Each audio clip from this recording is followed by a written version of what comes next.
அதற்கு கிடைத்த வெற்றி, இந்த வெற்றியோட அடுத்த கட்ட மாபெரும் வெற்றி, இந்த நீண்ட பயணத்தை பற்றியும் இன்னும் ரிச் இந்தியா செல்லக்கூடிய நெடுங்கால பயணத்தை பற்றியும் வெற்றி உரை நிகழ்த்த மதிப்பிற்கும் மரியாதைக்கும் உரிய doctor D Arulanand, chairman managing director அவர்களை உங்கள் அன்போடு அழைக்கிறேன். ரொம்ப சந்தோஷமா இருக்கு.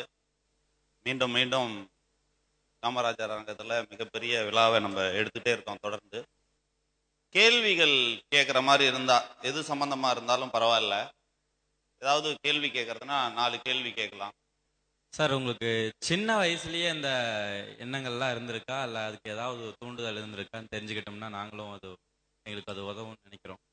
அடுத்தது வேற, உங்க வாழ்க்கையில முன்னேறதுக்கு என்ன காரணம் சார்? சார், பணம் ஏன் சார் சம்பாதிக்கணும்? நீங்க இந்த ஸ்டேஜுக்கு வந்திருக்கிறதுக்கு முன்னாடி நிறைய பிரச்சனைகளை ஃபேஸ் பண்ணிருப்பீங்க. என்ன மாதிரியான பிரச்சனைகளை ஃபேஸ் பண்ணீங்க? சரி, உங்களுடைய தெய்வ நம்பிக்கை தான் உங்களுக்கு பலமா, இல்ல உங்கள் மேல உள்ள பலமா? ஒரு மனிதனோட வெற்றியில தாய்க்கு பின் தாரம்பாங்க. மனைவியோட பங்கு என்ன? ஒரு மனைவியால ஒரு கணவனை எந்த அளவுக்கு முன்னேற்ற முடியும், அதை பத்தி உங்க விளக்கம் தேவை. இப்போ முதல்ல இந்த மாதிரி ஒரு எண்ணம் உங்களுக்கு சின்ன வயசுலயே வந்துச்சா, இப்பதான் வந்துதான்? இது மாறுபடும். எனக்கு 13 வயசுல சைக்கிள் கடை வைக்கணும்னு தான் எண்ணம் வந்துச்சு. என்ன காரணம்னா, அன்னைக்கு என்னையால அதை பண்ணணும்னு தோணுச்சு, பண்ண முடிஞ்சிச்சு, அதை தான் பண்ண முடியும்னு பண்ணணும். அடுத்ததா மளிகை கடை வைக்க முடியும்னு தோணுச்சு, அடுத்ததா சூப்பர் மார்க்கெட் வைக்க முடியும்னு தோணுச்சு. இந்த மாதிரி ஒவ்வொரு ஸ்டேஜ்லையும் மாற்றங்கள் இருந்துகிட்டே தான் இருந்தது. 2004 சென்னைக்கு வரும்போது சுப்பிரமணியன் நகர்ல இந்த ஏரியாவிலேயே பெரிய வீடா கட்டணும்னு தான் எண்ணம் வந்துச்சு. 4 பிள்ளைங்களை படிக்க வைக்கணும்லாம் எண்ணம் வரல.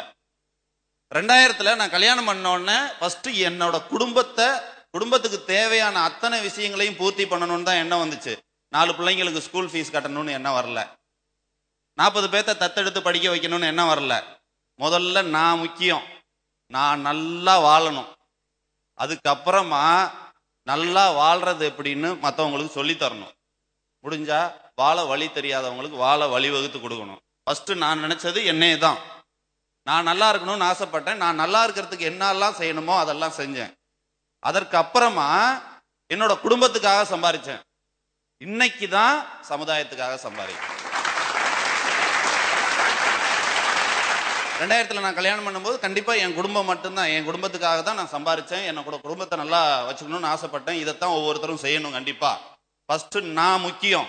நான் சொல்றது என்னைய மட்டும் இல்லை, இங்க இருக்க ஒவ்வொருத்தரும்.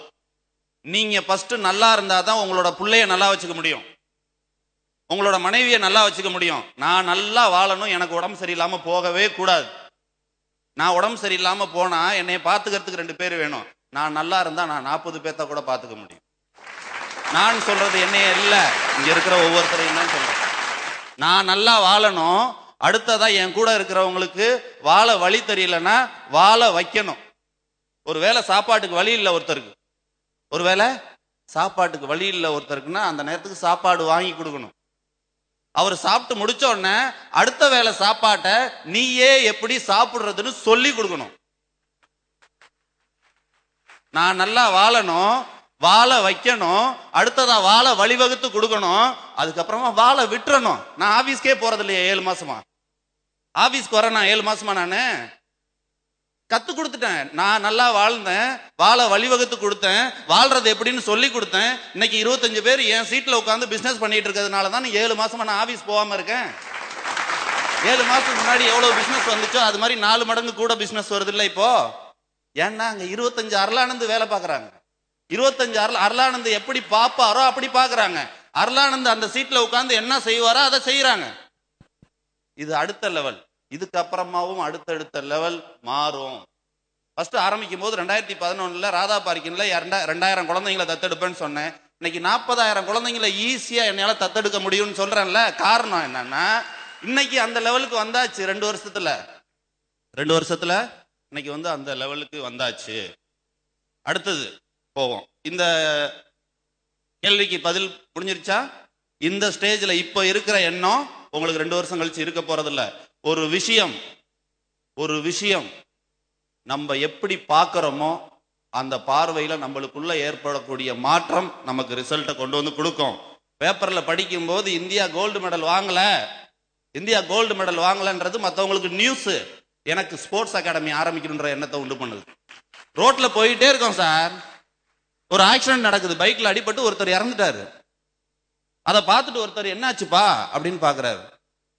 ஒருத்தர் அடிபட்டு இறந்து போயிட்டார், ரைட்டுன்ட்டு ஒரு பாட்டு போயிட்டே இருக்காரு.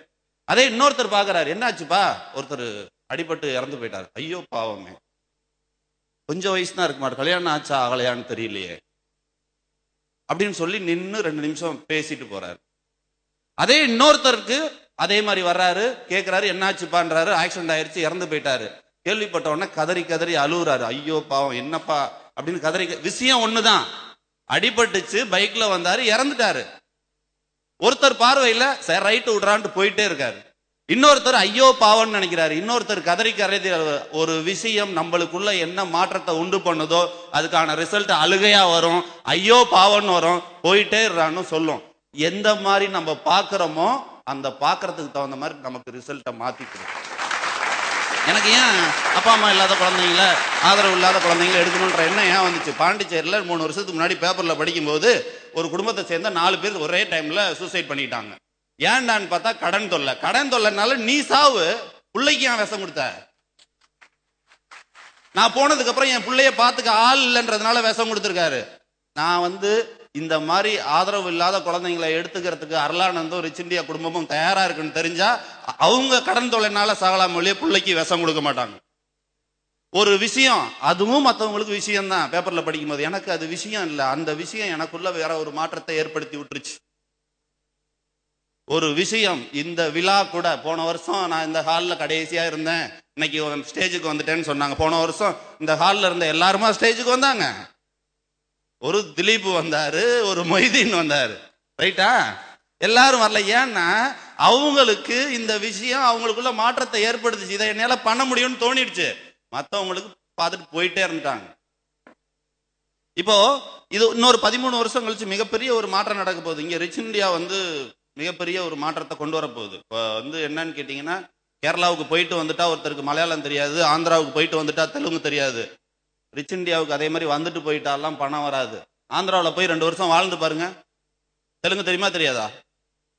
ஆந்திராவில் போய் 2 வருஷம் வாழ்ந்தா தெலுங்கு தெரியுமா தெரியாதா? கேரளாவில் போய் 2 வருஷம் வாழ்ந்தா மலையாளம் தெரியுமா தெரியாதா? அதே மாதிரி இங்க ரிச் இந்தியாவில் 2 வருஷம் வாழ்ந்தா பணம் வேணாம்னாலும் வரும்.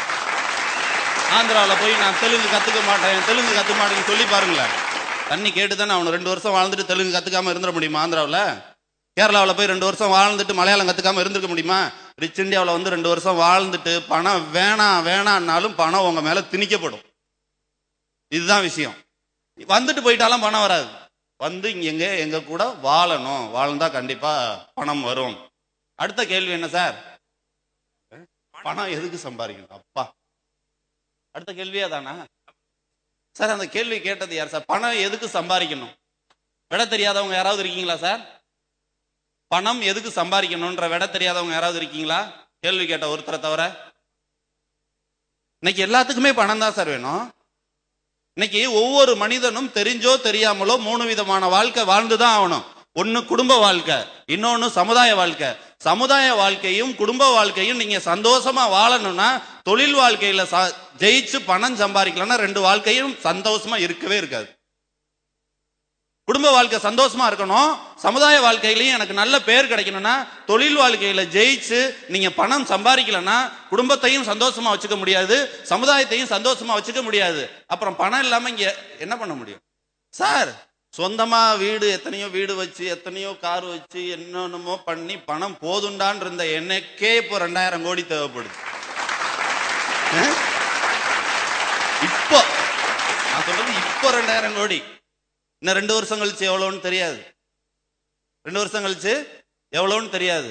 நீங்க உங்க லைஃப்ல சந்தோஷமா வாழணும்னா உங்க குடும்பத்தை கண்டிப்பா சந்தோஷமா வச்சுக்கணும், சமுதாயத்துல நல்ல நேம் இருக்கணும். இது ரெண்டும் உங்களுக்கு ஒரு பறவைக்கு 2 ரெக்கை மாதிரி, தொழில் உடம்பு மாதிரி. உடம்பு இல்லாம வெறும் 2 ரெக்கையை வச்சுட்டு ஒன்றும் பண்ண முடியாது. தொழில் வாழ்க்கையில ஜெயிச்சு பணம் சம்பாதிச்சா மட்டும்தான் சமுதாயத்திலையும் நல்ல நேம் இருக்கும், குடும்பத்திலையும் சந்தோஷமா வச்சுக்க முடியும். என்ன பண்ணாலும் நஷ்டம் வருது. என்ன பண்ணீங்க நஷ்டம் வந்துச்சு சொல்லுங்க சார். நீங்க என்ன பண்ணுனீங்க நஷ்டம் வந்துச்சு? ரியல் எஸ்டேட் தொழில் பண்ணி நஷ்டம் வந்துருச்சு. ரியல் எஸ்டேட் தொழில் பண்ண எல்லாருக்கும் நஷ்டம் வந்திருக்கா? ஹோட்டல் வச்ச எல்லாருக்கும் நஷ்டம் வந்திருக்கா? ஜவுளி கடை வச்சிருக்க எல்லாருக்கும் நஷ்டம் வந்திருக்கா? தொழில் பண்ணா நஷ்டம் வராது சார், தொழிலை தப்பா பண்ணா நஷ்டம் வரும். நஷ்டம் வர்றதுக்கான வேலையை செஞ்சா நஷ்டம் தான் வரும். லாபம் வர்றதுக்கான வேலையை நீங்க செய்யல. எந்த ஒரு வியாபாரமும் தோக்கவே தோக்காதுங்க, வியாபாரம் பண்றவர் தான் தோப்பார். அதே ரியல் எஸ்டேட்டை பண்ணி எத்தனை ஆயிரம் கோடி சம்பாரிச்சவங்க எத்தனை பேர் இருக்கிறாங்க, புரியுதுங்களா? நீங்க வியாபாரம் பண்ணுனது தப்பா பண்ணிட்டீங்க. வியாபாரி தோப்பானே ஒழிய வியாபாரம் தோத்ததா சரித்திரமே கிடையாது. வியாபாரி தோத்துட்டாரு, வேற ஒண்ணும் இல்ல. வியாபாரம் தோக்கல, அந்த வியாபாரி தோத்துட்டாரு சரியா பண்ண தெரியாம. வியாபாரத்தை சரியா பண்ணா வெற்றி மட்டும்தான் கிடைக்கும். மனைவியோட பங்கு கணவனோட வெற்றி. உதாரணம் நானே இன்னைக்கு காலையில கூட குளிச்சு கிளம்பும்போது யோசிச்சேன், வீடு, குடும்பம், சமுதாயம் எல்லாம் ஒன்னா இல்லைன்னா இந்த லெவலுக்குலாம் கண்டிப்பா வரவே முடியாது. இந்த லெவலுக்கு கண்டிப்பா வரவே முடியாது. குடும்பத்தோட பங்களிப்பு ஒரு சக்சஸ்ஃபுல்லா ஒரு மனிதன் வர்றதுக்கு 100% தேவை. அப்படியே ஒருத்தன் சக்சஸ் பண்ணணும் அப்படின்னா குடும்பம் இல்லாம இருக்கணும். குடும்பம் பெரிய ஒரு சாதனையை பண்ணணும் ஒருத்தன்னா, குடும்பம் இல்லாம இருந்தா சாதனை பண்ணலாம். ஆனா குடும்பம் இருந்தால், குடும்பத்தோட சப்போர்ட் இல்லாம ஒருத்தனால வளரவே முடியாது. நான் பெரிய சாதிக்க போறேன், பெரிய லட்சியவாதி, பெரிய மாற்றத்தை கொண்டு வர போறேன்னா அவன் கல்யாணம் பண்ணிக்க வேணாம இருக்கலாம், சாதிக்கலாம். கல்யாணம் பண்ணினவனுக்கு குடும்பத்தோட சப்போர்ட் இல்லைன்னா சாதிக்கவே முடியாது. தெய்வ நம்பிக்கையா தன்னம்பிக்கையா? சாதாரணமா கோயில்ல போய் நிறைய பேர் வேண்டது உண்டு. நடந்துச்சுன்னா அது நம்பிக்கை, நடக்கலன்னா அது அவநம்பிக்கை. அது நம்பிக்கை ஆவறதும் அவநம்பிக்கை ஆவறதும் வேண்டவர் கையில தான் இருக்குது, சாமி கையில இல்ல. அந்த வேண்டும் போதே, எனக்கு இது வேணும் அப்படின்னு சாமி கிட்ட வேண்டும் போதே ஒரு நம்பிக்கையை வச்சுட்டு, அந்த நம்பிக்கை மேல இன்னொரு நம்பிக்கையை வச்சிருந்தாருன்னா அது நடக்கும். சாமி கிட்ட வேண்டும் போதே நம்பிக்கையை வச்சுட்டு இது நடக்குமான்ற ஒரு சந்தேகத்தோட நினைச்சாருன்னா அது அவநம்பிக்கையா மாறுது. அந்த விஷயம் சாமியை நம்புறதே முழுமையா நம்புனா அது நம்பிக்கை, அறகுறையா நம்புனா அது அவநம்பிக்கை. சாமி இருக்காரா இல்லையான்ற விவாதத்துக்குள்ள நான் போல. ஆனா எனக்கு தெரிஞ்சு இந்த மாதிரி ஒரு பூலாங்குளத்துப்பட்டியில பிறந்த ஒரு சாதாரண அருளானந்த இயக்கிறது இறைவன் தான் நான் நினைக்கிறேன். இது தனிப்பட்ட முறையில அருளானந்தோட கருத்து. இதை யாரையும் நான் கடைபிடிக்கலாம் சொல்லல. ஒரு 8வது படிச்ச ஒரு அருளானந்த ஒரு 1000 பேர்த்த IAS ஆகணும், ஒரு 40,000 குழந்தைங்களை தத்தெடுத்து படிக்க வைக்கணும், இந்த மாதிரி ஒரு எண்ணத்தை ஃபர்ஸ்ட் உண்டு பண்ணணும்ல. ஒரு கொலைகாரனுக்கு கொலைகாரன் ஆகணுன்ற எண்ணத்தை யார் உண்டு பண்ற? ஆசைப்பட்டா போறான், அவனுக்கு ஒரு எண்ணத்தை உண்டு பண்றது. ஒரு திருடனுக்கு ஒரு எண்ணத்தை உண்டு, ஒவ்வொருத்தருக்கும் ஒரு எண்ணத்தை உண்டு பண்றது நான் இறைவன் தான் நினைக்கிறேன். அந்த இறைவன் இந்த மாதிரி ஒரு எண்ணத்தை எனக்கு கொடுத்ததுக்கு இறைவனுக்கு திரும்ப திரும்ப நான் நன்றி சொல்ல கடமைப்பட்டிருக்கேன். இன்னொன்னு தன்னம்பிக்கை. இந்த தன்னம்பிக்கை 100% என் கூட இருக்கு. நம்பிக்கை இல்ல, தன்னம்பிக்கை. நிறைய பேர்ட்ட இங்க வந்திருக்கிற அத்தனை பேருக்குமே இன்னைக்கு ஒரு நம்பிக்கை வந்திருக்கு. ஏன்டா நம்ம கூட இப்படி எல்லாம் இருக்கக்கூடாது, ஏன் நம்ம கூட லைஃப்ல இந்த மாதிரி வரக்கூடாதுன்ற நம்பிக்கை எல்லாம் நிறைய பேருக்கு வந்திருக்கும். நம்பிக்கை நிறைய பேருக்கு வந்திருக்கும்.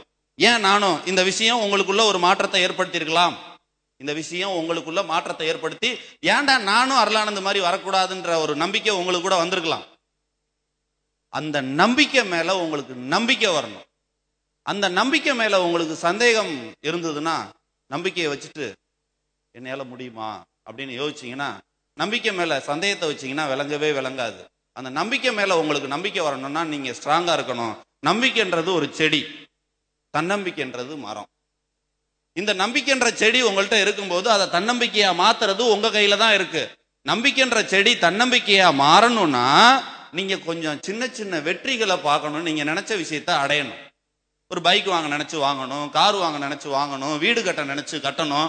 இந்த மாதிரி நீங்க நினைச்ச விஷயத்த பண்ணி பண்ணி பண்ணி பண்ணி முடிச்சீங்கன்னா நம்பிக்கை மேல நம்பிக்கை வரும்.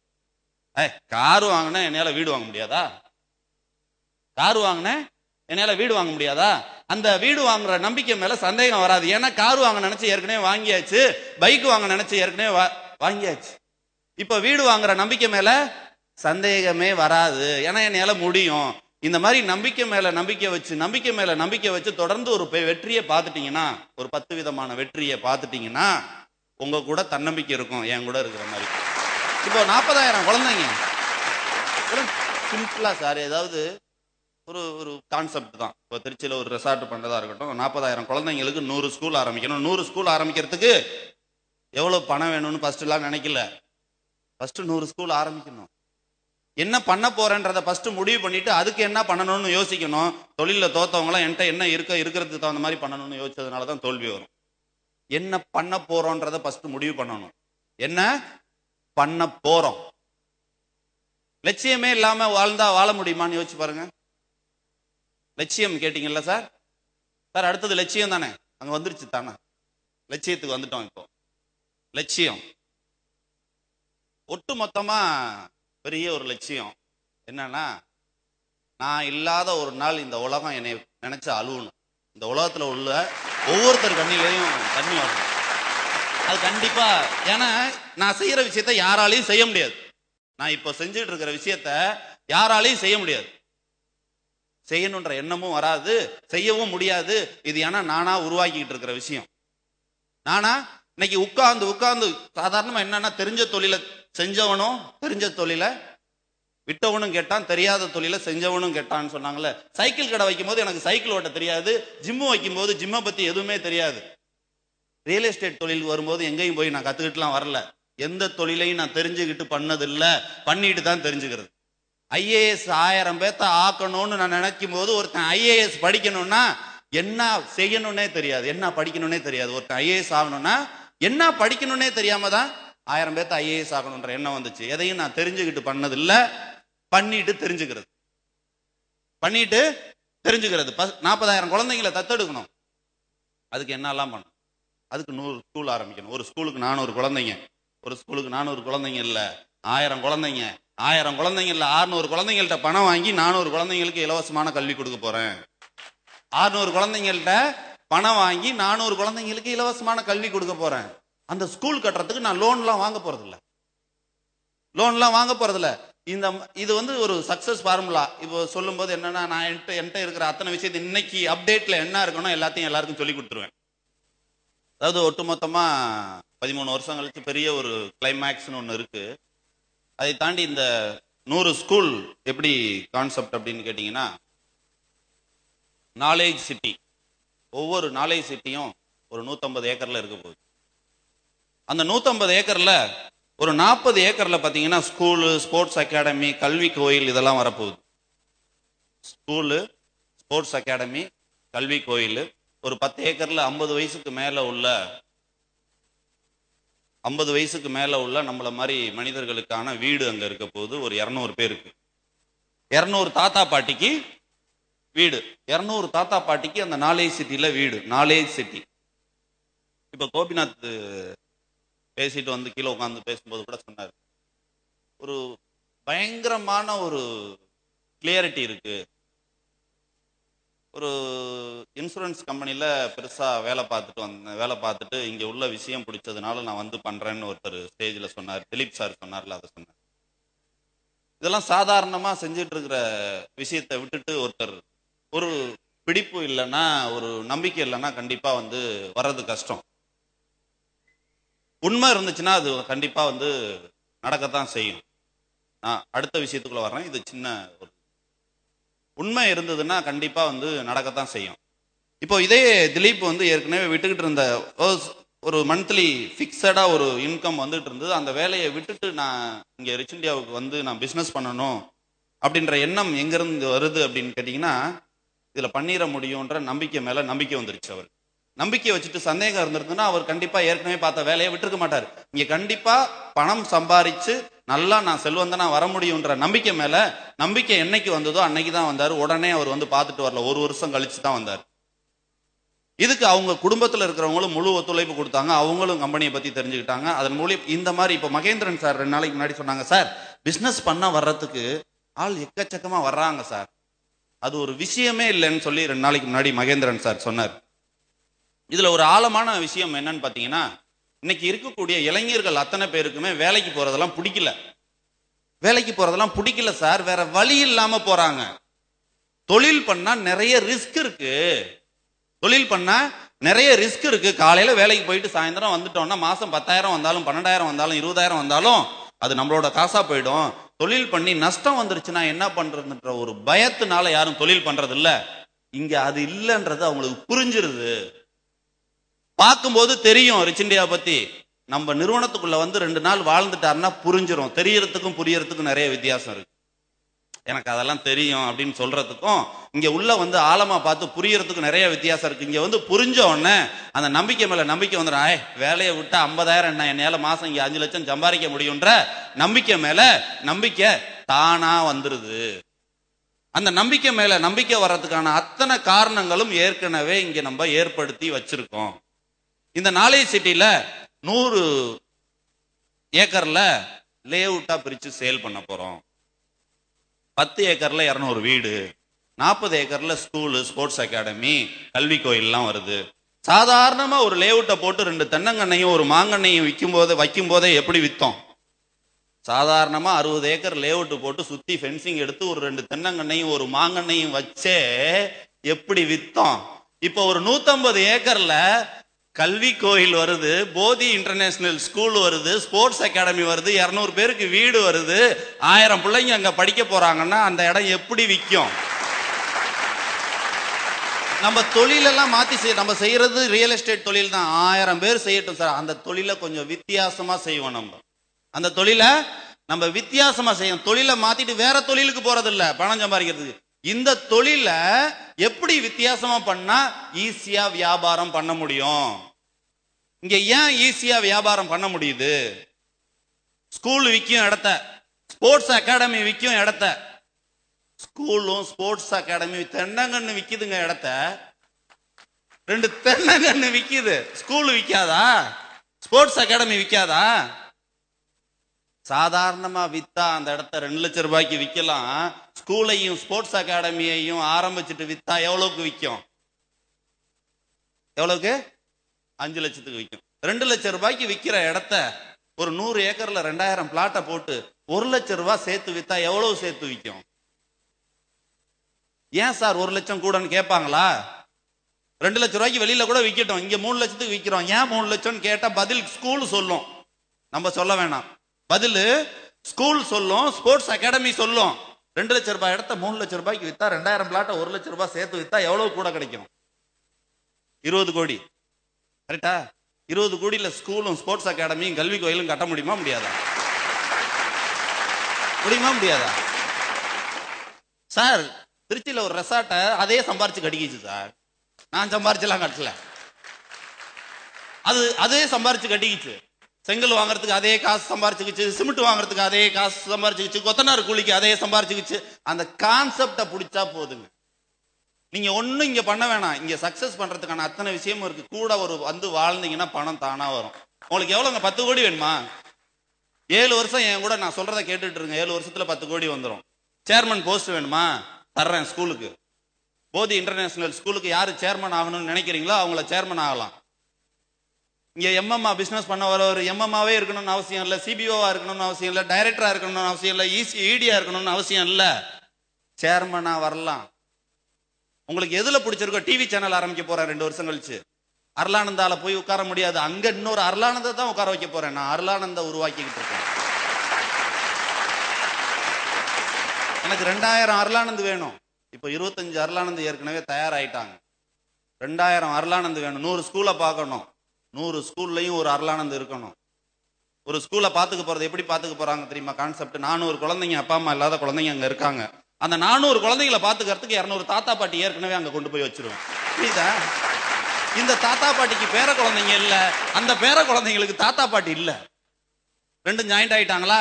இந்த 400 குழந்தைங்களை படிக்க வைக்க 600 குழந்தைங்க ஃபீஸ் கட்டுறாங்க, அப்பா அம்மா இருக்கிறாங்க. அந்த ஸ்கூலை கட்டுறதுக்கு ஏற்கனவே ஸ்கூலே சம்பாரிச்சு கட்டிக்குது.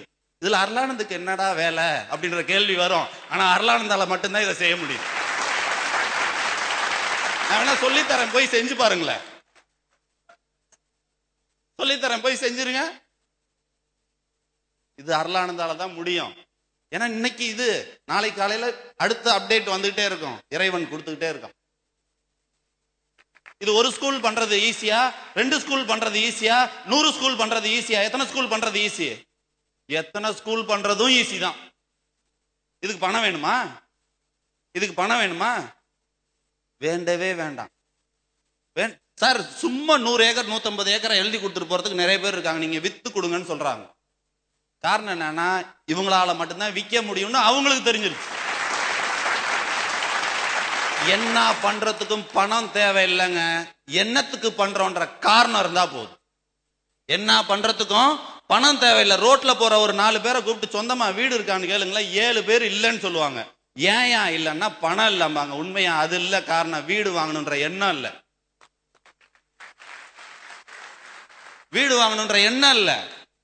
வீடு வாங்கணுன்ற எண்ணம் வந்துச்சுன்னா பணம் வரும். 40,000 குழந்தைங்களை தத்தெடுத்து படிக்க வைக்கணும்ன்ற எண்ணம் வந்ததுக்கு அப்புறம் அதுக்கு என்ன பண்ணணுன்ற யோசனை வந்துச்சா இல்லையா? 1000 பேர்த்து IAS ஆகணும்ன்ற எண்ணம் வந்ததுக்கு அப்புறம் அதுக்கப்புறம் என்ன பண்ணணும்ன்ற யோசனை வந்துச்சா இல்லையா? இந்த ஸ்கூலை யார் பாத்துக்க போறா தெரியுமா? ரிச் இந்தியாவில் 10 கோடி ரூபாய் சம்பாரிச்சு எம்எம்மா வந்தவர் ME ஆகி ME ஆகி CBO ஆகி டைரக்டர் ஆகி ED ஆகி வைஸ் சேர்மன் ஆகி 10 கோடி ரூபாய் சம்பாரிச்சதுக்கு அப்புறமா ஒரு நாலேஜ் சிட்டி ஸ்கூல்ல போய் அந்த ஸ்கூல்ல கலெக்டர் பங்களா மாதிரி ஒரு பங்களாவில் சேர்மனா உட்கார்றாரு. 400 அப்பா அம்மா இல்லாத குழந்தைங்கள அவர் தான் படிக்க வைக்கிறார் சேர்மனா. ரைட்டா? அந்த ஊர் கலெக்டருக்கு ஃபோன் பண்ணி ஏதோ ஒரு விஷயத்த சொல்றாரு. ஏதாவது தப்பான விஷயத்த சொல்லுவார் அவரு? நல்ல விஷயமா தானே இருக்கும். இவர் சொல்ற விஷயத்த அந்த கலெக்டர் செய்வாரா செய்ய மாட்டாரா? அந்த கலெக்டர் சமயத்துல நம்ம கலெக்டரா இருந்தாலும் கரெக்டா? அந்த ஸ்கூலுக்கு பிரின்சிபால் யார் தெரியுமா? நம்ம அகாடமியில பிலிம்ஸ் முடிச்சு மெயின்ஸ் முடிச்சு இன்டர்வியூக்கு போய் IAS கிளியர் பண்ணி உள்ள ஒரு IAS ஆயிடுவார். என்னால IAS கிளியர் பண்ண முடியலன்னா அவர் திறமசாலி இல்லாமலாம் இல்ல. 2 வருஷத்துல அவங்களுக்கு இங்க என்ன சொல்லி கொடுக்கப்படுது தெரியுமா? என்ன சொல்லி கொடுக்கப்படுது தெரியுமா? தலைமை பண்பு, டிசிஷன் மேக்கிங். தலைமை பண்பு, இந்த இடத்துல நீ என்ன முடிவெடுப்ப அதுதான் சொல்லி கொடுக்கப்படுது. அவரு நம்ம ஸ்கூலுக்கு பிரின்சிபலா போயிடுவார். அவரு நம்ம ஸ்கூலுக்கு பிரின்சிபலா போய் சேர்மனா நம்ம ரிச் இந்தியா ஹவுசிங்ல இருந்து போவாங்க. எனக்கு பணம் எல்லாம் போதுண்டா, 3 கோடி ரூபாயில கார் இருக்கு, 5 கோடி ரூபாயில வீடு இருக்கு, பேங்க்ல வேற பணம் இருக்கு, ரிச் இந்தியா ஹவுசிங்ல இருந்து ராயல்ட்டியா மாசம் 10 லட்சம் ரூபாய்க்கு மேல பணம் வரும். அந்த மாதிரி உள்ளவர் ஸ்கூலுக்கு சேர்மன். நம்ம அகாடமியில் IAS படிச்சு கிளியர் பண்ண முடியாதவர், இன்டர்வியூல போய் முடியாதவர் ஸ்கூலுக்கு பிரின்சிபால். அந்த ஸ்கூல் எப்படி நடக்கும்? 2 அருளானந்து கில்லி மாதிரி போய் உட்காந்துட்டாங்களாங்க. 2 அருளானந்து அந்த ஸ்கூலை எப்படி நடத்துவாங்க? இன்னொரு ஸ்கூல் தஞ்சாவூர்ல நடக்கும், அங்க 2 அருளானந்து வேற இருப்பாங்க. அவங்களுக்கு கூட இவங்க போட்டி போட்டு பண்ணுவாங்களா பண்ண மாட்டாங்களா? அவங்க அதை பண்ணிட்டாங்கப்பா, நம்ம இதை பண்ணணும், அவங்க அதை பண்ணிட்டாங்க, இதை பண்ணுவாங்களா பண்ண மாட்டாங்களா? நம்ம அகாடமியில இந்தியாவிலேயே இல்லாத நிறைய விஷயங்கள் நம்ம ரிச் இந்தியா சிவில் சர்வீஸ் அகாடமியில பண்ணியிருக்கு. 2 நாளைக்கு முன்னாடி காலைமலர் JRTV ப்ரோக்ராம்ல பேட்டி எடுத்தாங்க. ஆக்சுவலா லைவ் ஏற்கனவே கூப்பிட்டுருக்காங்க. அன்னைக்கு வந்து அதாவது ரெக்கார்டட் ப்ரோக்ராம் தான். ஆனா ரெக்கார்டட் ப்ரோக்ராமுக்கே கட்டுன்னு சொல்லல, ஸ்டார்ட்னு சொல்லல. ஆரம்பிச்சு 1.5 மணி நேரம் ஒரே அடி தான். அப்படித்தானே சார் சொன்னாங்க. அவர் மோகன் சார்ட்ட கூப்பிட்டு சொன்னாங்க, என்ன சார் படன்னு பேசி முடிச்சிட்டாரு. அவங்க கேள்வி கேட்கறதுக்கும் இல்லை, அந்த மாதிரி போச்சு. என்னன்னா இதெல்லாம் நான் எந்த புக்கும் படிக்கிறது இல்லை. நான் எந்த ஒரு மோட்டிவேஷன் புக்கோ தன்னம்பிக்கை புக்கோ அதெல்லாம் எதுவுமே படிக்கிறது கிடையாது. வாழ்க்கையை படிச்சிருக்கேன், வாழ்ந்து படிச்சிருக்கேன், வாழ்க்கைய வாழ்ந்து படிச்சிருக்கேன். ஒட்டு மொத்தமா லட்சியம் அப்படின்னு பாத்தீங்கன்னா 40,000 குழந்தைங்க, 1000 பேர் IAS இன்னைக்கு இருக்கிற லட்சியம். ஒரு 10,000 பேரை குறைஞ்சபட்சம் கோடீஸ்வரனா மாத்தணும். 10,000 பேரை குறைஞ்சபட்சம் கோடீஸ்வரனா மாத்தணும். இது எப்பன்னா இன்னும் 13 வருஷத்துக்குள்ள. 15 வருஷம்னு ஆரம்பிச்சு 2 வருஷம் 2011 டிசம்பர் 5 ஜூலை 14ஆம் தேதி ராதா பார்க்கிங்ல பேசும்போது ஆரம்பிக்கப்பட்ட இந்த விஷயம் 15 வருஷம்னு பிக்ஸ் பண்ணியாச்சு. இன்னும் 13 வருஷம் தான் இருக்கு. ஆனால் ஒரு 5 வருஷத்துக்குள்ள என்னாலாம் நான் எதிர்பார்த்தோம்னா அது 2 வருஷத்துல நடந்துருச்சு. 13 வருஷம் போகுன்ற மாதிரி எனக்கு தெரியல. ஆனா லட்சியம் பெருசாயிடுச்சு. 2 வருஷத்துக்கு முன்னாடி சொன்னது 2000 குழந்தைங்க, இன்னைக்கு 40,000 குழந்தைங்க ரொம்ப சாதாரணமா தெரியுறாங்க. அது எப்படி இருக்கும்னு நினைச்சு பாருங்களேன். ஒரு 2026ல் ஒரு 100 ஸ்கூலு, 1 லட்சம் குழந்தைங்க அன்னைக்கு படிப்பாங்க. அதுல 40,000 குழந்தைங்க நம்மளோட குழந்தைங்க. 40,000 குழந்தைங்க நம்மளோட குழந்தைங்க. இன்னைக்கு வந்த 16 குழந்தைங்க அன்னைக்கு பெரிய பிள்ளைங்களாகி நம்ம ஸ்கூல்ல இருப்பாங்க, இல்ல ஐஏஎஸ்ஆ இருப்பாங்க, இல்ல ஒரு இன்ஜினியரா இருப்பாங்க, இல்ல ஒரு டாக்டரா இருப்பாங்க. அந்த மாதிரி படிச்சு போன குழந்தைங்க நம்மளோட குழந்தைங்க, வெளியில போய் பிசினஸ் பண்ணி சம்பாரிச்சிட்டு இருக்க குழந்தைங்க எவ்வளவு குழந்தைங்க இருப்பாங்க? ஒரு 50,000 பேர். ஒரு 90,000 குழந்தைங்க நம்ம குழந்தைங்களா இருக்காங்க. ஒரு 1000 பேர் ஐஏஎஸ் நம்மளோட ஆட்களா இருக்காங்க. ஒரு 1 லட்சம் குழந்தைங்களுக்கு ஸ்கூல் ஃபீஸை நம்ம கட்டுறோம். தொழிலதிபரா சம்பாரிச்சு கோடிக்கணக்கில் சம்பாரிச்ச ஒரு 10,000 பேரை கிரியேட் பண்றோம். நம்மள்ட்ட இடம் வாங்கினவங்க குறைஞ்சபட்சம் ஒரு 1 கோடி பேர் இருப்பாங்க. 10,000 ரூபாய்க்கு இடம் வாங்கினவர் அன்னைக்கு பத்திரத்தை எடுத்துட்டு வர்றாரு. சார் 10,000 ரூபாய்க்கு வாங்கினா இப்ப 4 லட்சத்துக்கு விற்குது. திருத்தணியில 10,000 ரூபாய்க்கு நீங்க நிற்கும் போது தான் வந்தாரு. சார் பத்திரத்துல 12,000 ரூபாய் ஸ்கொயர் ஃபீட் 10 ரூபா கெயின்லைன் வேல்யூ. ஆனா அப்ப எனக்கு ஆஃபர்ல போட்டு 10,000 ரூபாய்க்கு கொடுத்தீங்க சார், நீங்க இன்னைக்கு 4 லட்சம் ரூபாய்க்கு விற்குதுன்னு சொல்றாரு அவர். இப்போ நான் மதுரமங்கலத்துல இடம் வாங்குறதுக்காக வந்திருக்கேன்னு அந்த பத்திரத்தை எடுத்துட்டு காமிக்கிறதுக்கு வர்றாரு. ஏற்கனவே நான் 2006லயே இடம் வாங்கியிருக்கேன் அப்படின்னு. இந்த மாதிரி இடம் வாங்கின ஒரு 1 கோடி பேர் 1 லட்சத்துக்கும் 2 லட்சத்துக்கும் வாங்கினவங்க 4 கோடிக்கு 3 கோடிக்கு வித்தா அவங்க என்னவா நினைப்பாங்க? நம்ம விற்கக்கூடிய பொருள் தரமான பொருள், நம்ம எடுத்திருக்க ப்ராடக்ட், நம்ம மார்க்கெட்டிங் துறையில எடுத்துட்டு இருக்க marketing method 100% successful method sir. Referral method. நம்ம வியாபாரத்தை எப்படி பண்றோம்? அட்வர்டைஸ்மெண்ட் பண்ணி பண்றோமா? எந்த பொருளும் அட்வர்டைஸ்மெண்டால விற்காது. அட்வர்டைஸ்மெண்ட்ன்ற ஒண்ணு இந்த மாதிரி ஒரு பொருள் இருக்குன்றத தெரியப்படுத்தும். பொருள் விற்கணும் அப்படின்னா அந்த பொருள் தரமானதா இருக்கணும். நம்ம தரமான பொருளை அட்வர்டைஸ்மெண்ட் பண்ணி விற்காம தரமான பொருள்னு நம்மள்ட்ட வாங்கினவங்களை சொல்ல வச்சு விற்கிறோமா இல்லையா? Referral method. நம்மள்ட்ட வாங்கினவரு நான் ரிச் இந்தியாவில் இடம் வாங்கினேன் நல்லா இருக்குன்னு சொல்லி இன்னொரு கஸ்டமரை கூட்டிட்டு வந்து தானே விற்கிறோம். இந்த மெத்தடை தான் நம்ம அகாடமியில கூட இப்போ ஃபாலோ பண்றாங்களா? 2 நாளைக்கு முன்னாடி சொல்றாங்க அட்வர்டைஸ்மெண்ட்லாம் இங்க அகாடமிக்கு இனிமேல் வேண்டாம் சார், இருக்கக்கூடிய ஸ்டூடெண்ட்ஸ் கிட்ட சொல்லி கொடுத்துறோம். உனக்கு தெரிஞ்ச ஸ்டூடெண்ட்ஸ் இருந்தா அழைச்சிட்டு வந்துரு. இங்க நல்லா இருந்தா தானே அழைச்சிட்டு வருவ, நல்லா இல்லைன்னா தான் அடுத்த தடவை வரமாட்டீங்க. நேற்று வெள்ளிக்கிழமை சாயந்தரம் ஒரு முடிவு எடுத்தோம். நேற்றுக்கு ஒரு ஒர்க் ஷாப் 2 hours பண்றதுன்னு 75 பேர் நேற்று புதுசா வந்தாங்க அகாடமி. அடுத்த சண்டே 150 பேர் புதுசா வர்றாங்க. இப்ப நம்மள்ட்ட ஒரு 350 பேருக்கு படிச்சுட்டு இருக்காங்க. இந்த வருஷம் தமிழ்நாட்டில் கிளியர் பண்ற எத்தனை பேர் இருக்காங்களோ அதுல பாதி பேர் நம்ம அகாடமில இருந்து கிளியர் பண்ணுவாங்க அப்படின்னு சொல்றோம். இந்த மாதிரி சொல்ற அருளானந்துக்கு 2 வருஷத்துக்கு முன்னாடி ஒரு ஐஏஎஸ் ஆகணும்னா என்ன படிக்கணும்னு தெரியாது. முதல் வருஷமே 7 பேர் 4 பேர் கிளியர் பண்ணுவாங்கன்னு ஆசைப்பட்டு 7 பேர் கிளியர் பண்ண உடனே நம்பிக்கை மேல நம்பிக்கை வருது இல்ல? ஏன்டா நம்மளால தமிழ்நாட்டில இருந்து எத்தனை பேரை கிளியர் பண்ண வைக்க முடியும் அப்படின்னு தோணுதா இல்லையா? பாதி பேரை கிளியர் பண்ண வைக்க முடியும். ஏன்னா வெற்றியை பார்த்ததுனால. இப்போ 40,000 குழந்தைங்க நம்ம பிறந்த இடம், இன்னைக்கு வளர்ந்து இந்த மாதிரி வந்த இடம், இதெல்லாம் பார்க்கும்போது மிகப்பெரிய ஒரு மாற்றம் தான். ஒட்டுமொத்தமா அந்த 2026ல் மிகப்பெரிய ஒரு சந்தோஷம் எனக்கு கிடைக்க போகுது. நான் இதை ஒன்றும் சேவையெல்லாம் செய்யல சார், ரைட்டா? இதை ஒன்றும் சேவையெல்லாம் செய்யல. எனக்கு ஆசை அதிகம். உங்களுக்கு 2 பிள்ளைங்களை நல்லா பார்த்துக்கணும்னு ஆசை, ஒரு வீடு வச்சுக்கணும்னு ஆசை, புரியுதுங்களா? எனக்கு 40,000 குழந்தைங்க இருக்கணும். எனக்கு கூட 2004 ஆசை எப்படி இருந்துச்சு? ஒரு வீடு கட்டணும், ஒரு கார் வாங்கணும், அப்படித்தானே இருந்துச்சு. இது கொஞ்சம் பெரிய ஆசை. வீடு வாங்கும் போதும் கார் வாங்கும் போதும் எனக்கு சந்தோஷம் கிடைச்சது. அதே மாதிரி இன்னைக்கு 16 குழந்தைங்களை என்னோட குழந்தைங்களை நான் வளர்க்குறேன்னு ஸ்டேஜில் ஏற்றி காமிக்கும் போதும் எனக்கு சந்தோஷம் கிடைக்குது. நாளைக்கு 40,000 குழந்தைங்களை தத்தெடுத்து படிக்க வைக்கும் போதும் சந்தோஷம் கிடைக்க போகுது. இந்த ஒரு பெரிய ஆசைக்கு தான் நான் பண்றேன். சேவைன்னு இதை சொல்ல முடியாது சார். பணம் எங்க இருந்து சார் வருது? எனக்கு ஒரு கலெக்டருக்கு 1 லட்சம் சம்பளம் இல்லை, ஒரு சிஎம்முக்கு 1 லட்சம் சம்பளம் இல்லை. தனிப்பட்ட முறையில் அருளானந்து என்னதான் போய் உழைச்சாலும் 1 லட்சத்துக்கு மேல சம்பாதிக்க முடியுமா? அப்போ எனக்கு பணம் எங்க இருந்து வருது? சமுதாயத்தால தான் வருது. சமுதாயத்தால தான் பணம் வருது. ஒவ்வொருத்தர் மூலியமாவும் வருது. இப்ப சபரி சாரால ஒரு அமௌண்ட் வருது, பாண்டியராஜன் சாரால ஒரு அமௌண்ட் வருது. இந்த மாதிரி இங்க பிசினஸ் பண்ணக்கூடிய 2500 பேரும் மாசத்துக்கு 1 லட்சம் சம்பாதிச்சா எனக்கும் அதுல இருந்து 1,00,000 வருது. நான் என்ன பண்றேன், எனக்குள்ள 1,00,000 எடுத்துக்கிட்டு மிச்சத்தை அப்படியே திருப்பி விட்டுறேன். புரியுதுங்களா? என்னோட உழைப்புக்கு 1,00,000 எனக்கு போதும்ன்றேன். எனக்கு வீடு இருக்கு, கார் இருக்கு, எல்லாம் இருக்கு. மிச்சத்தை திருப்பி சமுதாயத்து மூலியமா வந்ததுனால சமுதாயத்துக்கு திருப்பி கொடுக்குறேன்.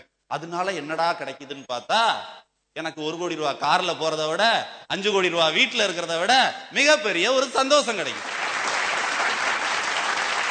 மிகப்பெரிய ஒரு சந்தோஷம் கிடைக்குது. இந்த சந்தோஷத்துக்காக தான் சார் எல்லாரும் வாழ்ந்துட்டு இருக்கோம். நீங்க நினைச்சு பாருங்க, உங்க குடும்பத்துல நீங்க இருக்கீங்க, உங்களை சுத்தி உங்க அண்ணன், தம்பி, அக்கா, தங்கச்சி, அப்பா, அம்மா, குழந்தைங்க எல்லாரும் ஏதாவது ஒண்ணு உங்களுக்கு பண்றாங்க அப்படின்னா, ஒண்ணு நீங்க நாளைக்கு திருப்பி பண்ணுவீங்கன்னு செய்யறாங்க சார். தெளிவா புரிஞ்சுக்கோங்க. ஒண்ணு நீங்க திருப்பி செய்வீங்கன்னு பண்றாங்க, இல்லைன்னா நீங்க நல்லா இருப்பீங்கன்னு பண்றாங்க. ரெண்டுல ஏதாவது ஒன்னையாவது செஞ்சிருக்கீங்களான்னு பாருங்க. ஒண்ணு நம்ம நல்லா இருந்திருக்கோமா, இல்ல நம்ம அவங்களுக்கு திருப்பியாவது செஞ்சிருக்கோமான்னு நினைச்சு பாருங்களேன். என்ன மாதிரி வாழ்க்கையை நம்ம வாழ்ந்துட்டு இருக்கோம்னு யோசிச்சு பாருங்க. இன்னைக்கு வாய்ப்பு இருக்குங்க. இந்த வாய்ப்பை பயன்படுத்தி நீங்க லட்சம் வேணாலும் சம்பாதிக்கலாம், கோடி வேணாலும் சம்பாதிக்கலாம். எப்படி சம்பாதிக்கிறதுன்றதை இங்க சொல்லிக் கொடுக்கறதுக்கு நிறைய தலைவர்கள் இருக்கிறாங்க. இப்படியே தான் நீங்க இருக்கணும்ன்ற அவசியம் கிடையாது. சொந்தமா வீடு கட்டலாம், கார் வாங்கலாம், நாளைக்கு டெவலப் ஆகி உங்க லைஃப்ல வேற எங்கேயோ போலாம். இத பயன்படுத்திக்கலாம். ப்ரொஃபைல் விக்குது சார். எப்படா இங்க லட்சம் சம்பாதிக்கிறாங்கன்னு யோசிக்கிறீங்கல்ல, எப்படி இங்க பெரிய பணம் வருதுன்னு யாருக்காவது டவுட் இருக்கா? இங்க பிசினஸ் பண்றவங்க 4 கோடி சம்பாரிச்சேன், 2 கோடி சம்பாரிச்சேன், 5 லட்சம் சம்பாரிச்சேன் அப்படின்னு சொல்றாங்கல்ல, அது எப்படி வருது அப்படின்ற டவுட் யாருக்காவது இருந்தா கேட்கலாம். டக்குன்னு கேட்டீங்கன்னா பதில் வரும் சார். எல்லாத்துக்கும் தெரியும்ல. கேள்வி கேட்கறதுக்கு என்ன சார்? சந்தேகம் இருக்கா இல்லையா? இருக்கு. எப்படி இவ்வளவு பணம் ஈஸியா வரும் அப்படின்னு பாத்தீங்கன்னா, ஒரு 10 அடி நீளம், 10 அடி அகலம், 10 அடி ஆழம் உள்ள ஒரு குழிய அருளானந்த் வெட்டுறார். அருளானந்த் கையாலேயே பறிக்கிறார். இங்க உள்ள எல்லாரும் அதை செய்யறோம். ஆளுக்கு ஒரு குழி பறிக்கணும். 10 அடி நீளம். 10 அடி நீளம்னா எவ்வளவுன்னு தெரியுமா? 10 அடி நீளம் கண்டிப்பா தெரியும். 10 அடி அகலம் தெரியுமா? 10 அடி ஆழம். 10 அடி ஹைட்டுக்கு இங்க யாருமே இருக்க மாட்டோம், வாய்ப்பு இல்லை. கரெக்டா? அப்போ நம்ம உள்ள போயிடுவோம், மண்ணை அள்ளி அள்ளி மேல போடணும். அந்த மாதிரி ஒரு குழிய தனிப்பட்ட முறையில் அருளானந்த் பறிக்கிறதுக்கு எவ்வளவு நாள் ஆகும்? கையாலேயே பறிச்சு அள்ளி போட்டா 1 வாரத்துல பறிச்சிருவீங்களா நீங்க? 10 அடி நீளம், 10 அடி அகலம், 10 அடி ஆழம் உள்ள ஒரு குழிய கையாலேயே பறிச்சு மண்ணள்ளி போடணும் அப்படின்னா 1 வருஷம் கூட ஆகும். அருளானந்துக்கு இல்லை, இங்க இருக்க ஒவ்வொருத்தருக்கும் அதே டைம் தானே ஆகும். ஆகுமா ஆகாதா? 1 வருஷம் ஆகும். இப்போ ஒரு மண்வெட்டி, ஒரு சட்டி, ஒரு கடப்பாரை நம்ம எல்லார்ட்டையும் இருக்கு. இப்போ அதே மாதிரி ஒரு குழியை பறிக்கிறோம். எவ்வளவு நாள் ஆகும்? 1 வாரமோ 1 மாசமோ ஆகலாம். கரெக்டா? முன்னாடி நம்ம பறிச்சோம், இப்ப கூட நம்ம டூல்ஸ் சேர்த்துக்கிட்டோம். கொஞ்சம் ஒரு மண்வெட்டி, கடப்பாரை, சட்டியை சேர்த்துருக்கோம். கொஞ்சம் டூல்ஸை சேர்த்த உடனே 1 வருஷத்துல நம்ம செய்யற வேலையை 1 மாசத்துல செய்ய முடியும்ன்ற நம்பிக்கை வருதா இல்லையா? 1 மாசத்துல செய்ய முடியும்ன்ற நம்பிக்கை வருதா வரலையா? வருதா? அந்த நம்பிக்கை மேல ஏதாவது சந்தேகம் இருக்கா? இல்ல. ஆனா 1 வருஷத்துல அந்த குழிய பறிக்க முடியும்ன்ற நம்பிக்கை மேல சந்தேகம் இருக்கா? நம்பிக்கை இருக்கா? சந்தேகம் இருக்கு. இப்போ நம்ம எல்லாரும் என்ன பண்றோம்னா, ஜேசிபி எப்படி ஓட்டுறதுன்ற ஒரு ட்ரைனிங் எடுத்து போய் லைசன்ஸ் வாங்கிட்டு ஜேசிபி வாங்கிட்டு வந்துட்டோம். இப்போ ஆளுக்கு ஒரு குழிய, ஆளுக்கு எல்லாத்தையும் ஜேசிபி இருக்கு. ஜேசிபி எப்படி ஓட்டுறதுன்னு தெரியும், லைசன்ஸ் வேற கையில இருக்கு. இப்ப பறிக்கிறான். எவ்வளவு நேரம் ஆகும்? 1 மணி நேரம் ஆகும். வேலை ஒண்ணுதான்.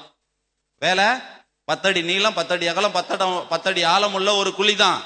1 வருஷத்துல பண்ண முடியுமான்ற நம்பிக்கை மேல சந்தேகம் இருந்துச்சு. 1 மாசத்துல டூல்ஸை யூஸ் பண்ணும்போது 1 மாசத்துல பண்ண முடியும்ன்ற நம்பிக்கை மேல நம்பிக்கை வந்துச்சு. ஆனா ஒரு ஜேசிபியை வச்சு அதே குழியை பறிக்கிற நம்பிக்கை மேல சந்தேகம் வந்துச்சா? லைசன்ஸ் இருக்கு, ஓட்ட தெரியும், ஒரே மணி நேரத்துல பறிச்சு எறிஞ்சிரும்ன்ற நம்பிக்கை வந்துச்சுல்ல. டூல்ஸ், இங்க உள்ள டூல்ஸ் தான் சார் உங்களுக்கு சம்பாரிச்சு கொடுக்குது. ஒரு ஜேசிபியை பயன்படுத்தும் போதே 1 வருஷத்துல செய்யற வேலைய 1 மணி நேரத்துல செய்ய முடியும்னு தோணுது இல்ல. இங்க கம்பெனி ப்ரொஃபைல் இருக்கு. 10 வருஷத்து கம்பெனி, 10 வருஷத்து கம்பெனி அப்படின்ற ப்ரொஃபைல் இருக்கு. செஞ்சுட்டு இருக்க விஷயம் இருக்கு. இங்க 10 ஜேசிபி தயாரா நிக்குது. 10 ஜேசிபி தயாரா நிக்குது. ஜேசிபியை வாங்கிட்டு வந்து நிப்பாட்டி வச்சுக்கிட்டு லைசன்ஸையும் வச்சுக்கிட்டு பெட்ரோலும் போட்டு வச்சுட்டு கையாலேயே பறிச்சா ரத்தம் தான் வரும். என்ன சார், ரத்தம் தான் வரும். இங்க ப்ரொஃபைல் இருக்கு, குழந்தைகளுக்காக திட்டம் இருக்கு, IAS அகாடமி இருக்கு, அருளானந்த் 10 வருஷமா கம்பெனி நடத்திட்டு இருக்க விஷயம் இருக்கு. இதை சொன்னா தானா இடம் வைக்குது. அதனாலதான் சைட்டுக்கு வாரத்துக்கு 1000 பேருக்கு மேல வர்றாங்க கஸ்டமர். ரியல் எஸ்டேட் டல்லுன்னு சொல்றாங்க, அஷ்டமின்னு சொல்றாங்க, பார்ட்டி விமன் சொல்றாங்க. அன்னைக்கு என்னமோ ஒரு நாள் சொன்னாங்க சார், தெரியாது அது நமக்கு. அன்னைக்கு ஏதோ ஒரு நாள் சொன்னாங்க, நிறைய புக்கிங் வந்துச்சு அன்னைக்கு. அஷ்டமி ஞாயிற்றுக்கிழமை 3 வாரத்துக்கு முன்னாடி அஷ்டமி வந்துருச்சு. அன்னைக்கு பார்த்து 300 சைட்டு புக் ஆகுது. ப்ரொஃபைல் விற்கிது, ஸ்கூலு விற்கிது, ரெசார்ட் விற்கிது. இடத்த நம்மளால விற்க முடியாதா? இப்ப நம்ம யாரு சார்? ரெசார்ட் விற்கிது, ரெசார்ட் வருதுன்றதுக்காக இடம் வாங்குறாங்க, ஸ்கூல் வருதுன்றதுக்காக இடம் வாங்குறாங்க, தென்னங்கன்று இருக்குன்றதுக்காக இடம் வாங்குறாங்க, ப்ரொஃபைலுக்காக இடம் வாங்குறாங்க. நம்மளோட திறமையை கொஞ்சம் அதுல பயன்படுத்தணும்னு வச்சுக்கோங்க, ஈஸியா பிசினஸ் நடக்க போகுது. ஈஸியா பிசினஸ் நடக்க போகுது. உங்களுக்கு எண்ணத்தை ஃபர்ஸ்ட் ஏற்படுத்திங்க. எல்லாரோட எண்ணமும் ஒன்னா இருக்கணும்ன்ற அவசியம் எல்லாம் கிடையாது. நீங்க ஒண்ணு நாட்டுக்காக இங்க சேவை எல்லாம் செய்ய வேணாம், அவங்க குடும்பத்துக்காக செய்யுங்க. அதே நாட்டுக்கு சேவை செஞ்சதுக்கு அவங்க குடும்பத்துக்கு நீங்க செய்யலன்னா நாடு தானே உங்க குடும்பத்துக்கு செய்ய வேண்டியிருக்கு. நினைச்சு பாருங்க. நம்ம பிள்ளைய படிக்க வைக்கிறதுக்கு நம்மள்ட்ட பணம் இல்லைன்னா கவர்மெண்ட் ஸ்கூலுக்கு தானே சார் அனுப்புறோம். நல்லா சம்பாரிச்சு நம்ம பிள்ளைய நல்ல ஸ்கூல்ல படிக்க வச்சா எதுக்கு கவர்மெண்ட் உதவி பண்ணணும்? புரியுதுங்களா? நம்ம குடும்பத்தை நல்லா வச்சுக்கிறதே நாட்டுக்கு சேவை செய்யறதுக்கு சமம். அதுவும் ரிச் இந்தியாவில் இருந்துகிட்டு நம்ம குடும்பத்தை நல்லா வச்சுக்கிட்டோம்னா 2 சேவை செய்யறோம். ஒண்ணு நம்ம குடும்பத்துக்கான சேவை, நாட்டுக்கான சேவை. இங்க தேவை ஏற்படுறவங்களுக்கெல்லாம் சேவை செய்யறதுக்கான பணமே இங்க இருந்து தான் வருது. இங்க உங்க குடும்பத்துக்காக சேவை செய்யறதே, உங்க குடும்பத்துக்காக வேலை செய்யறதே, உங்க குடும்பத்துக்காக பணம் சம்பாதிக்கிறதே சேவை செய்யறதுக்கு சமம். புண்ணியமான சேவை. கல்வி கொடுத்தா கடவுளுக்கு சமமா? இங்க உள்ள நம்ம எல்லாரும் எதை கொடுக்கிறோம்? எல்லாருக்கும் எதை கொடுக்கிறோம்? சம்பாரிச்சு கல்வி தானே கொடுக்கிறோம். அப்ப ரிச் இந்தியாவில் இருக்கிற எல்லாருமே கடவுள் தான் சார். கடவுள் வந்து நேரடியாலாம் கல்வி கொடுக்க முடியாது, நேரடியாலாம் வந்து கல்வியை கொடுக்க முடியாது. யாராவது ஒருத்தர் மூலியமா தான் கொடுத்தாகணும். அதை நம்ம மூலியமா கொடுக்கறதுன்ற முடிவு எடுத்துட்டாரு. நம்ம எல்லாரும் சேர்ந்து கல்வியை இலவசமா கொடுக்கறதுக்கான வேலைகளை தொடர்ந்து செய்வோம். இது வந்து ஒரு சாம்ராஜ்யம். தரமான கல்வி கிடைக்கணும், இலவசமா கிடைக்கணும், எல்லாருக்கும் கிடைக்கணும். யாரையும் கொடுக்க சொல்லல, நம்ம கொடுத்துட்டு இருக்கோம். யாரையும் நீங்க கொடுங்கன்னு சொல்லல, நம்ம கொடுத்துட்டு இருக்கோம். நாட்டுக்கு நல்ல தலைவர்களை உருவாக்கணும், யாரையும் உருவாக்க சொல்லல, நம்ம உருவாக்கிக்கிட்டு இருக்கோம். தொழிலதிபர்களையும் இங்க எல்லாருமே தலைவர் தானே. IAS அகாடமியில கிரியேட் பண்ற எல்லாருமே தலைவர் தானே. நல்ல தலைவர்களை நம்மளே உருவாக்கிட்டு இருக்கோம், யாரையும் உருவாக்க சொல்லல. மனிதம் வளர்ப்போம், மனிதனா இருப்போம், ஒவ்வொருத்தரையும் மனுஷனா இருக்க சொல்றோம். இங்க வர்ற எல்லாருமே என்ன எண்ணத்துல வந்தாலும் இங்க வந்து ஒரு வருஷம் வாழ்ந்தா மாறிடுறாங்களே. நான் சம்பாதிக்கிறேன், நல்ல சாப்பாடெல்லாம் சாப்பிடுறேன், எனக்கு தெரிஞ்சவங்களுக்கு கொடுத்தா என்னன்ற எண்ணம் தானா வருதே. ஒரு நம்ம அகாடமியில படிக்கிற ஜீவா வந்து LIC எக்ஸாம் எழுதுறாரு, எக்ஸாம்ல வந்து கிளியர் பண்றாரு, DO போஸ்ட் கிடைக்குது, முதல் மாசம் சம்பளத்தை வாங்கிட்டு போய் உதவு நண்பர்கள் ஸ்கூல்ல கொடுக்குறாரு. எங்க இருந்து சார் வந்துச்சு அந்த எண்ணம் அவருக்கு? எங்க இருந்து வந்துச்சு? முதல் மாசம் சம்பளத்தை வாங்கி வீட்டுக்கு அனுப்பணும்ன்ற எண்ணம் வரல.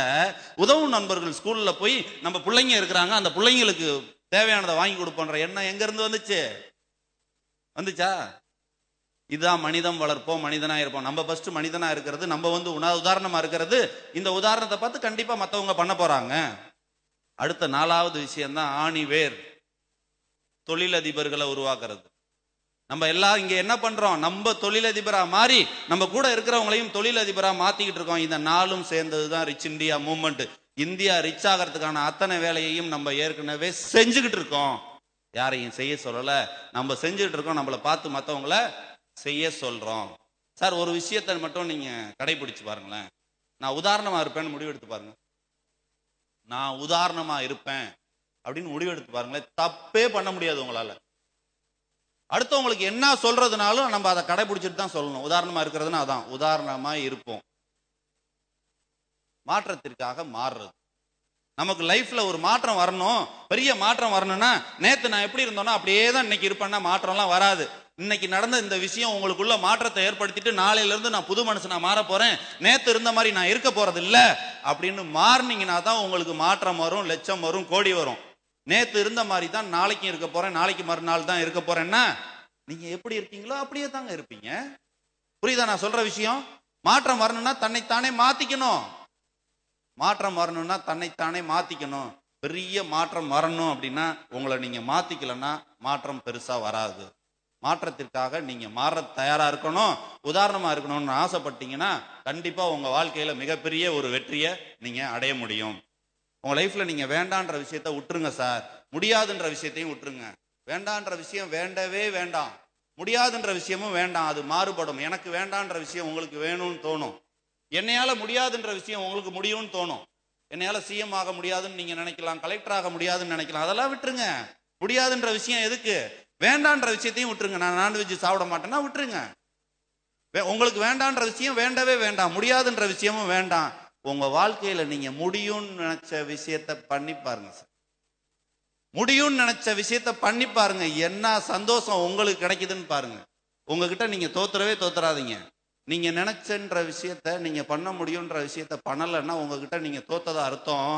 நீங்க தோக்கிறதுக்கு தயாரா இருக்காதீங்க, ஜெயிக்கிறதுக்கு தயாராகுங்க. நீங்க நினைச்ச விஷயத்த நீங்க பண்ணியே தீரணும்னு வாழ்த்தி, லைஃப்ல ஒரு விஷயத்த மட்டும் சொல்லிக்க நான் ஆசைப்படுறேன்.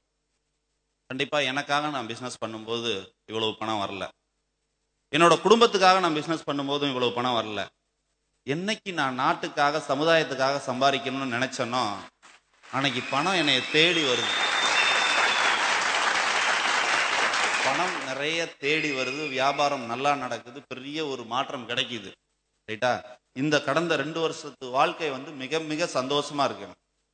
ரொம்ப என்னை சுத்தி பார்த்தா நல்லவங்களா வர்றாங்க, தேடி தேடி வர்றாங்க.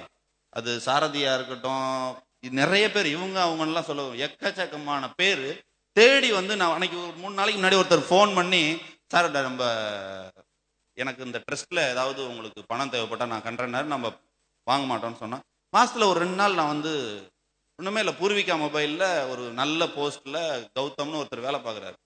அவர் ஃபோன் பண்ணி கேட்குறாரு, ஒரு 2 நாள் எனக்கு நம்ம ட்ரஸ்ட் ஆக்டிவிட்டியில் சமுதாய பணியில வேலை கொடுங்க சார், வந்து செய்யறேன்றார். மாசம் 1 லட்சம் சம்பளம் வாங்குற ஒருத்தர் எனக்கு 2 நாள் வேலை கொடுங்க, நான் வந்து செய்யறேன்.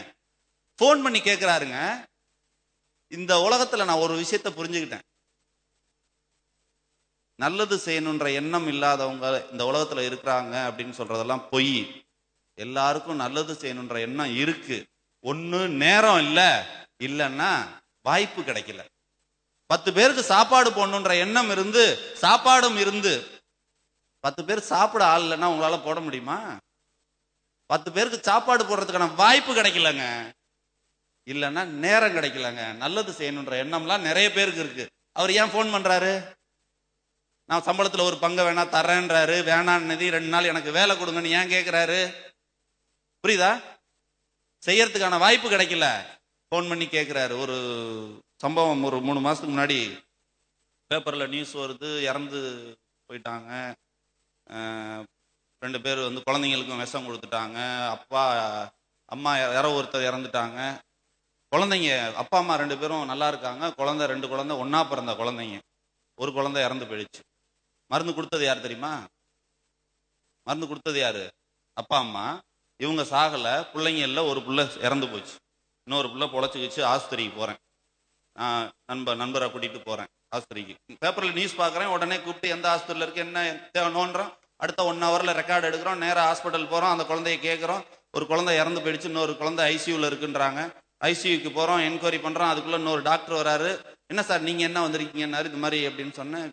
இந்த மாதிரிலாம் இருப்பாங்களான்னு அவங்களுக்கு ஒரு ஆச்சரியம். ஒரு நர்ஸ் வருது, அது கூடவே உடையாருது, உடையாந்து என்னென்ன உதவி தேவைன்னோ பண்ணுது. அதுக்கப்புறம் போலீஸ் ஸ்டேஷனுக்கு போக சொல்றாங்க. இங்கேருந்து போலீஸ் ஸ்டேஷனுக்கு போனா அங்க ஒரு எஸ்ஏ, அந்த எஸ்ஏ பார்த்தீங்கன்னா எல்லா உதவியும் கேட்குற உதவியெல்லாம் பண்ணுது. அவங்க அம்மா அப்பாவை கூப்பிடுங்கன்னா அவங்க அப்பாவை கூப்பிடுது. நான் கண்ணாப்னான்னு கேள்வி கேட்டேன். அதெல்லாம் கேட்டுட்டு அந்த குழந்தைக்கு வந்து என்னெல்லாம் பண்ணணுமோ நான் பண்றேன், தயவு செஞ்சு நீ வளர்க்கணும்னு நினைச்சா கூட. ஒரு 2 குழந்தையும் ஒன்னா இருந்தது, ஒன்னா விஷம் கொடுத்தா ஒரு குழந்தை செத்து போச்சு. நீ நாளை காலையில சாப்பாடு போட்டினா அந்த குழந்தை என்னையா நினைக்கும்? அந்த குழந்தை என்கிட்ட கொடுத்துரு, நான் வளர்க்குறேன், 2 வருஷம் கழிச்சு வேணா நீ கூட்டிட்டு போன்னு சொல்லி கூட்டிட்டு வந்து. அதுக்கு போலீஸ் ஸ்டேஷன்ல இருந்து, ஹாஸ்பிட்டல்ல இருந்து, மார்ச்சோரியில வேலை பார்க்குற பாய் ஒருத்தர், அவர்ல இருந்து எல்லாரும் சப்போர்ட் பண்றாங்க சார். எல்லாரும் சப்போர்ட் பண்றாங்களே, அப்போ நல்லது செய்யணுன்ற எண்ணம் எல்லாருக்கும் இருக்கு சார். வாய்ப்பு கிடைக்கல சார். அர்லாண்டுன்னு ஒருத்தன் போனதுனால எல்லாரும் சப்போர்ட் பண்றாங்க. யாருமே போகலன்னா யாருக்கு சார் சப்போர்ட் பண்ணுவாங்க? இப்போ அகாடமியில் லாஸ்ட் இயர் படிச்சு கிளியர் பண்ணவங்க இந்த வருஷம் வந்து 6 மணிக்கு கிளாஸ் எடுக்கிறாங்களே, 10 மணிக்கு கிளாஸ் எடுக்கிறாங்களே. வாய்ப்பு கிடைக்குதுல்ல, எடுக்கிறாங்க. வாய்ப்பு கிடைக்கலன்னா எங்க போய் எடுப்பாங்க? ரைட்டா? நமக்கு வந்து நிறைய பணம் தேவைப்படுது. கண்டிப்பா லட்சியம் ஒவ்வொருத்தருக்கும் இருக்கணும். லட்சியம் கண்டிப்பா இருக்கணும். குடும்பமும் ரொம்ப ரொம்ப முக்கியம். குடும்பம் ரொம்ப ரொம்ப முக்கியம். உங்களோட குடும்பத்துக்காக நீங்க பிசினஸ் பண்ணுங்க. குடும்பத்தை நல்லா சந்தோஷமா வச்சுக்கோங்க.